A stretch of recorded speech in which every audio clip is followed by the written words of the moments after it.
Semuanya gimana kabar kalian? Semoga selalu dalam keadaan baik. Jadi welcome back teman-teman di segmen analisa pagi dan seperti biasa di video kali ini kita akan membahas untuk update news dan juga pergerakan dari market khususnya market Bitcoin.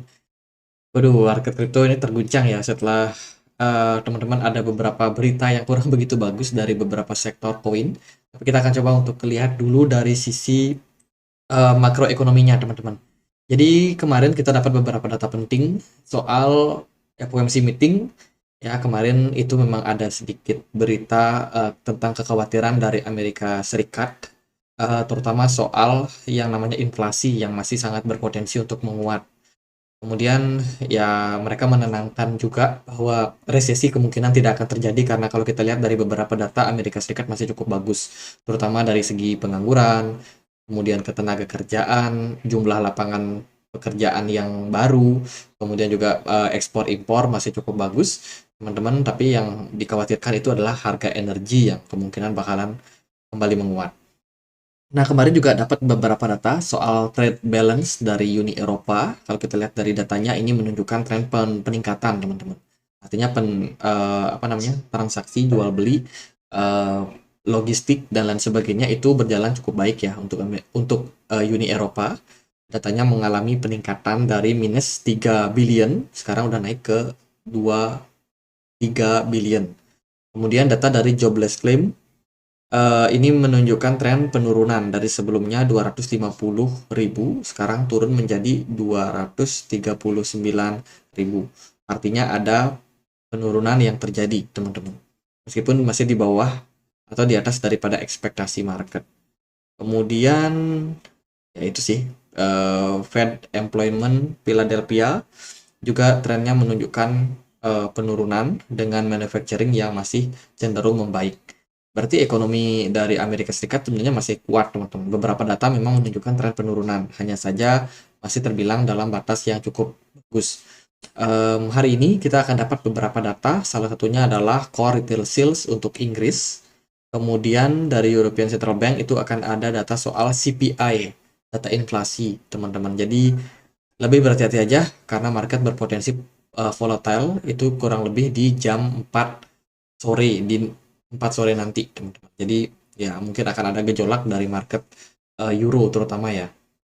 Nah, dari market Bitcoin kemarin beritanya ada ini dari PayPal Inggris ya, PayPal yang berpusat di Inggris atau yang melakukan operasional di Inggris itu menjeda, teman-teman, melakukan penundaan untuk yang namanya transaksi untuk melakukan transaksi cryptocurrency. Jadi ini berita kurang begitu baik, dan akan dilakukan efektif di 1 Oktober nanti, teman-teman. Jadi udah sulit nih untuk melakukan pembelian perdagangan kripto. Sekarang masih bisa, cuman depannya bakalan ditunda atau di stop, teman-teman, di pause sementara ya. Terus ada data dari koin investasi. Ini ada beberapa 5 kripto yang perlu kamu hindari. Ini menurut koin investasi ya. Yang pertama itu ada WILD, teman-teman. WLD, sorry.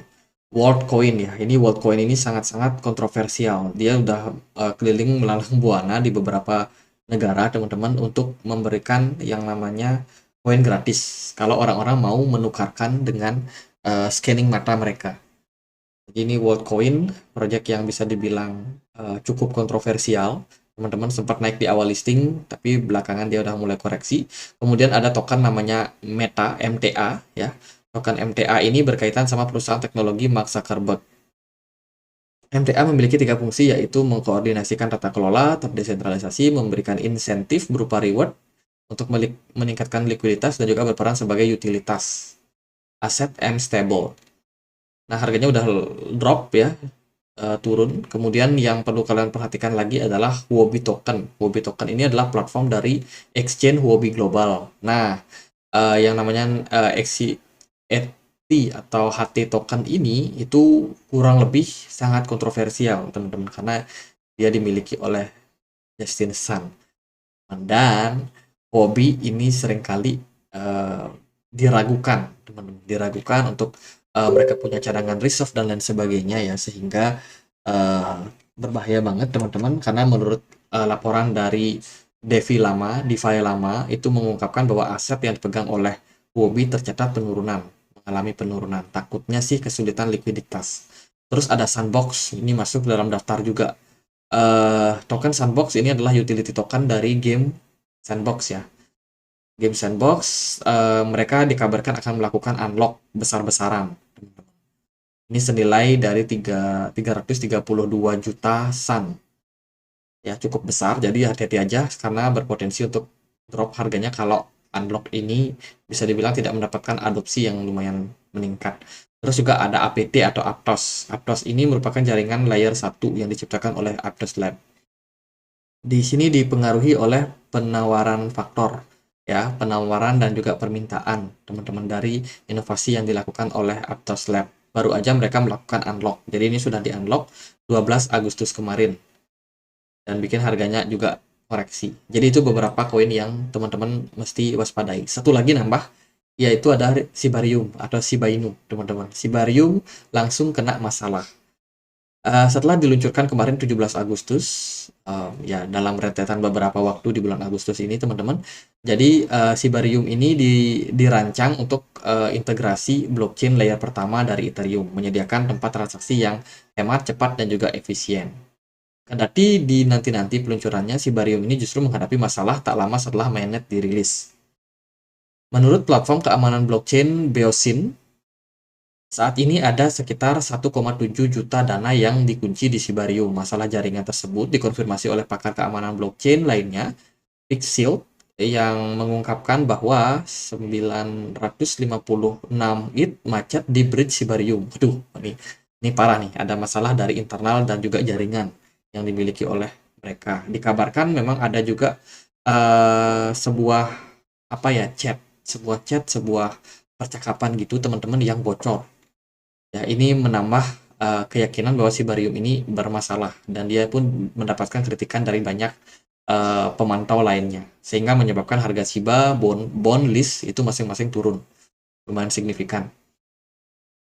Ini Shiba ya, Shiba list bond itu mengalami penurunan karena masalah di bridge yang cenderung negatif buat sentimen dari Shiba Inu. Ada kesalahan dan menyebabkan kerugian sampai 2,5 juta US dollar. Harganya pun juga turun. Kemudian ini adalah return untuk bulan Agustus. Teman-teman, Agustus mungkin adalah bulan yang berat buat kita. Akan berlanjut sampai bulan September karena kalau kita lihat dari track recordnya atau rekaman masa lalunya ini menunjukkan bahwa Agustus dan September itu market cenderung merah. Ini bukan berarti sebuah kepastian, tapi bisa jadi teman-teman jadikan indikasi yang di mana teman-teman tuh harus lebih mewaspadai untuk market. Saya rasa memang cukup make sense ya, sampai beberapa bulan ke depan mungkin market akan cenderung masih merah, teman-teman. Jadi hari ini kita udah minus 5% untuk market Bitcoin-nya. Kedepannya nggak tahu minus berapa, tapi yang paling pasti yang namanya penurunan atau koreksi harga itu adalah momentum buat teman-teman investor yang memang niatnya untuk long term ya, mid term to long term, untuk ambil barang murah. Jadi kalau sekarang udah mulai diskon, ya jangan terlalu panik, teman-teman sabar aja ya kan, nanti akan ada momentum di mana koin-koin akan kembali recover lagi harganya. Jadi sementara buat saat ini ya koreksi dulu. Lalu ada berita dari Coinbase yang melakukan suspend untuk USDT di Kanada. Ini untuk user Kanada, teman-teman. Jadi dikabarkan USDT, DAI dan juga RAI ini adalah stablecoin ya yang bisa diperdagangkan, yang disuspend. Alasan disuspendnya adalah mereka tidak terregulasi dan juga tidak terdaftar di Kanada, sehingga harus disuspend oleh pihak Kanada sendiri, dan Coinbase pun melakukan suspend untuk USDT. Itu kemudian berita juga lain datang daripada polisi yang mewanti-wanti sama perusahaan ataupun penyedia layanan crypto Axie Infinity. Ya, ini warning teman-teman. Kenapa? Karena yang namanya perusahaan game yang meluncurkan koin itu bisa saja berpotensi untuk volatilitas dan juga phishing. Ada link-link phishing yang disebarkan juga di beberapa platform.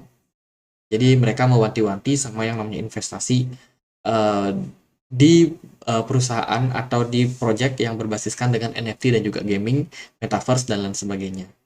Jadi ini kabar sentimen yang kurang baik untuk adopsi daripada ya proyek-proyek dari game-game metaverse ya teman-teman. Terus ada beberapa koin yang akan di-unlock. Teman-teman hati-hati, ini beberapa koin yang akan di-unlock. Yang cukup besar menurut saya ada Rus, di-unlock beberapa jam lagi. Kemudian INJ, ini juga tiga hari ke depan, teman-teman. Kemudian ID ya, ID juga akan ada unlock sekitar 6%, jadi harus hati-hati. Terus Avax, Avalanche ini beberapa hari nanti, ada 8 hari ke depan akan unlock. YGG akan unlock sekitar 9 hari nanti. Ya itu sih yang gede-gede. OP juga akan ada unlock di YDX 11 dan juga 12 hari nanti. Sui ini unlock sedikit lah, nggak masalah. Kabar ada unlock sekitar 3%, 14 hari nanti. Itu sih beberapa data koin yang akan unlock. Jadi hati-hati buat teman-teman yang koinnya di spill tadi. Gitu aja sih paling ya. Sekarang kita lihat dari pergerakan dari market seperti apa. Teman-teman, video ini dibuat tanggal 18 Agustus. Indeks dolar mulai mengalami sedikit koreksi setelah kenaikannya yang cukup signifikan di perdagangan kemarin. Pagi ini indeks dolar mulai melemah. Kalau kita lihat dari trennya, cenderung sedikit mengalami fase koreksi. Bahkan bearish divergence sudah tercipta di time frame 1 jam. Dari time frame 4 jam, kemungkinan kenaikan masih ada, tapi selling pressure udah mulai masuk untuk US dollar setelah kenaikan yang cukup signifikan dalam beberapa waktu terakhir. Semoga dikasih koreksi dulu lah. Lalu S&P 500 koreksi 0,7%, nyungsep teman-teman, ini marketnya memang udah bearish. Kemarin kita udah spill juga ya beberapa alasannya. Terus juga dari XAU atau gold itu juga mengalami fase koreksi. Bitcoin pun berdarah-darah hari ini nyungsep sampai 26.000 guys. Bitcoin dump lumayan signifikan. Mungkin ini ada beberapa teman-teman yang akan memanfaatkan untuk cicil barang. Ya lumayan lah dapat barang murah. Kemudian Ethereum dan kawan-kawan pun juga nyungsep 11%. Ya Breeze 4%, ini sustain loh si Breeze ini. Terus juga GRT nyungsep parah, BNB, Stack, kemudian Litecoin dan banyak koin lainnya itu nyungsep. Shiba Inu, Zilliqa, semuanya merah teman-teman. Sabar ya. Ada dump yang terjadi pada market, mungkin ada beberapa sentimen atau mungkin ada rilis berita yang nggak tahu, belum tahu juga, belum saya cek ada berita apa, tapi nanti kalau ada akan saya spill juga di komunitas Telegram. Buat teman-teman yang mungkin belum join di komunitas kami, bisa cek linknya di kolom deskripsi, karena aku selalu update untuk informasi-informasi terbaru. Ada juga beberapa pergerakan dari whales secara on-chain, kita udah post juga. Ini ada Shiba, XRP, Sand, dan juga Cake. Kemudian juga ada berita dari Brad Garlinghouse, founder dari XRP, yang cukup percaya diri terhadap proyeknya sekarang dan keputusan hakim yang menyatakan XRP bukan sekuritas. Lalu ada beberapa data soal ETF Bitcoin yang ditunda teman-teman untuk persetujuannya. Yaitu beberapa news nanti kita akan post juga di Telegram. Buat yang mau join, linknya bisa temukan di kolom deskripsi. Now, lihat Bitcoin. Bitcoin drop nyungsep. Saya rasa saya akan pasang spekulan long ya. Sepertinya ini udah koreksi cukup parah teman-teman. Dia ongoing untuk mencari level support di sini ya. Untuk level support terdekat Bitcoin ada di 25.000 untuk saat ini, karena dia baru aja drop lumayan signifikan dari level strong resistance di kisaran 28.000-nya. Nah, teman-teman, bigger picture Bitcoin sekarang adalah membuat pola yang namanya ascending channel. Dia baru aja breakdown dari trend line-nya. So, otomatis posisi double top ini bisa membayang-bayangi pergerakan Bitcoin. Ingat ya, dia punya double top di kisaran harga 31.000 kemarin. Dan breakdown dari yang namanya pola ascending channel. Bentar ya, ini aku sedikit atur.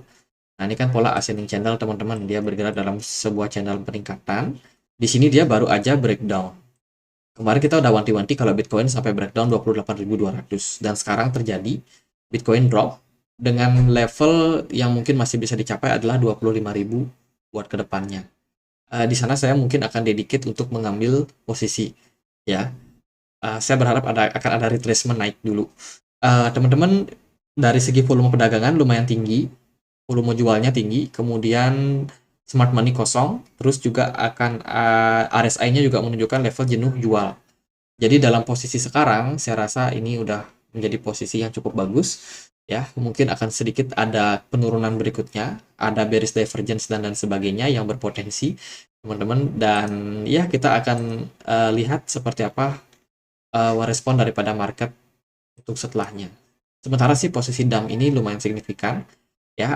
RSI juga menunjukkan udah jenuh jual, MACD-nya udah merah. Kemudian smart money benar-benar turun dalam posisi kritis. Ya, ini bisa dimanfaatin sebenarnya. Buat BTC dominance, bentar, kita lihat BTC dominance-nya kemana. BTC dominance luar biasa, spike naik, teman-teman. Altcoin wajar saja tertekan parah ya. Jadi diskon. Sabar buat sekarang. Ini Bitcoin juga udah mulai spike naik nih. Kalau di time frame kecil, dia udah kelihatan ada buyers yang mulai masuk ya. Ini kayaknya memanfaatkan DAM yang terjadi. Itu udah ada spike naik. Jadi mungkin beberapa waktu akan ada kenaikan yang lumayan signifikan setelah DAM yang terjadi. Tapi menurut saya sabar, tunggu momentumnya. Ekspektasi saya sih masih bisa turun lagi kisaran 25 ribuan. Kalau memang bisa turun ke level tersebut, saya akan dedicate buat cicil. Cicil teman-teman mungkin juga trading di market futures ya. Semoga aja bisa terrealisasi karena memang ini udah lumayan diskon dan memanfaatkan volatilitas yang terjadi pada market. Ya, saya rasa gitu sih teman-teman buat sekarang. Ya, sabar dulu lah kalau Bitcoin yang koreksi. Buat yang mau cicil-cicil barang, level ini masih riskan, teman-teman. Ada baiknya mulai cicil akumulasi dengan jumlah besar ketika dia memang breakdown dari 25.000. Karena konfirmasi double topnya itu ada di kisaran 25.000. Let's say kalau Bitcoin turun di bawah 25.000, maka target-target berikutnya itu kemungkinan bisa aja membawa Bitcoin ini agak turun dalam. Kita akan coba ukur ya. Nah, let's say kalau kita melihat ini sebagai double top, maka kita bisa consider sebagai tempat akumulasi, yaitu di kisaran support kisaran $19. $19 itu menjadi level yang cukup menarik untuk melakukan akumulasi Bitcoin sesuai dengan target penurunan dari double topnya. Oke, gitu aja buat pembahasan Bitcoin kali ini. Semoga bisa bermanfaat. Dan kalau ada teman-teman pertanyaan lain, ada koin lain buat dibahas, silahkan langsung tulis di kolom komentar. Sekian aja guys, akhir kata saya Andre. Saya mau tradingnya. Terima kasih.